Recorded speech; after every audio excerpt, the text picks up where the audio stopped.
ఈరోజు ఈ 2 రోజుల నుంచి ఏదైతే అసెంబ్లీ సమావేశాలు జరుగుతున్న శ్వేతపత్రం ఉందో ఇదంతా ఒక ప్లానెడ్గా ప్రజలని ప్రిపేర్ చేయడానికి గత ప్రభుత్వము ఒక చిప్ప ఇచ్చిపోయింది.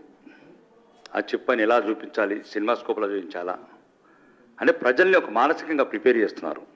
ఇది ఇప్పుడున్న ప్రస్తుత ప్రభుత్వంలో ఉన్న పెద్దలు కావచ్చు, అందరూ చాలామందికి ఈ విషయం తెలుసు. గత ప్రభుత్వము మాజీ ముఖ్యమంత్రి తుగ్లక్ పరిపాలన చేసిన ముఖ్యమంత్రి గారు తెలంగాణని కోలుకొని దెబ్బ భవిష్యత్ తరాలని సుమారు నిన్న 2 దాంట్లో భద్రాద్రి యాదాద్రి దాంట్లోనే అంటే ఎటువంటి టెక్నాలజీ, అవుట్డేటెడ్ టెక్నాలజీ ఎలా అయితే మనం స్క్రాప్లో పడేసి టెక్నాలజీతో తీసుకొని భద్రాద్రిలో 3,500 కోట్లు ఎక్స్ట్రా, మళ్ళీ అది ఈరోజు పనికిరాదు.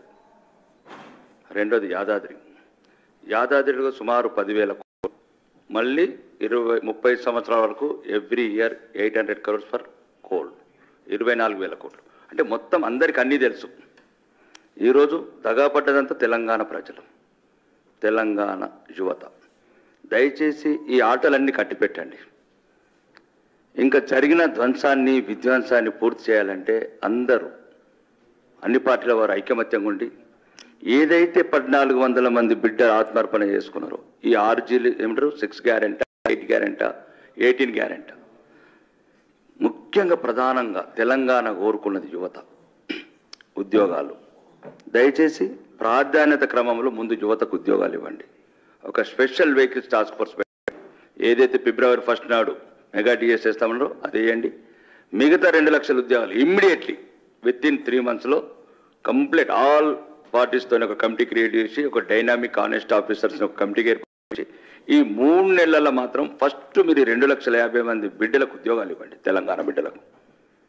రెండోది 10 సంవత్సరాల నుంచి ఒక పేదవాడికి ఇల్లు కట్టకుండా, మా ఉదాహరణకు మా నియోజకవర్గంలో ఇంతవరకు 80 ఇల్లు కట్టలేదు, ఒక పెన్షన్ ఇవ్వలేదు, ఒక రేషన్ కార్డు ఇవ్వలేదు, ఒక టీచర్ని రిక్రూట్మెంట్ చేయలేదు, ఒక స్కూల్ని రిపేర్ చేయలేదు. అన్ని వ్యవస్థలు ధ్వంసం చేశారు. విద్య, వైద్యం, ఉపాధి అన్ని వ్యవస్థల్ని. ప్రాధాన్యత క్రమంలో ముందు పేదవాళ్ళకి ఇల్లు కట్టించండి. చాలు ఇక ఈ శ్వేతపత్రాలు చూసుకోవడానికి రాసుకోవడానికి కూడా పనికిరావు. ఉన్న అప్పులు ఏమిటి పోవు, ఆదాయం ఎలా పెంచుకోవాలి, ఈ వనరులు ఎట్లా సమకూర్చుకోవాలి, ఈ విద్యార్థులకు ఎలా ఇమ్మీడియట్లీ ఉద్యోగాలు ఇవ్వాలి, పేదవాళ్లకు ముందు ప్రాధాన్యత క్రమంలో ఇల్లు కట్టి ఇవ్వాలి. మా ప్రభుత్వం కూడా సెంట్రల్ ప్రభుత్వం మా కిషన్ రెడ్డి గారు రాష్ట్ర అధ్యక్షులు చెప్పినట్టు ప్రధానమంత్రి ఆవాస్ యోజన కింద ఎన్ని లక్షల ఇళ్ళు అయినా మీరు ప్రపోజల్స్ పంపండి, మేము సెంట్రల్ గవర్నమెంట్ రెడీగా ఉన్నామని. కాబట్టి దయచేసి ఈ దీని ముందు ఉపాధి, ఎందుకంటే తెలంగాణ ఏర్పడ్డదే ఉద్యోగాల గురించి, ఏదో పారిశ్రామికవేత్తల గురించో లేకపోతే ఆ మాఫీ తర్వాత వేయండి. ఫస్ట్ పిల్లలకు మాత్రం కంపల్సరీ ఉద్యోగాలు ఇవ్వండి. ఇంకా ఆటలు కట్టి పెట్టండి.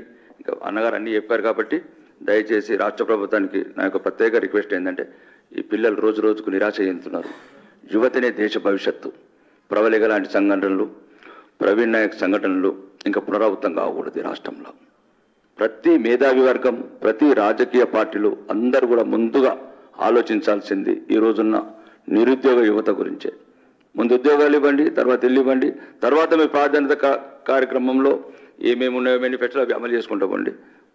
ఓకే, బోలో భారత్ మాతాకి.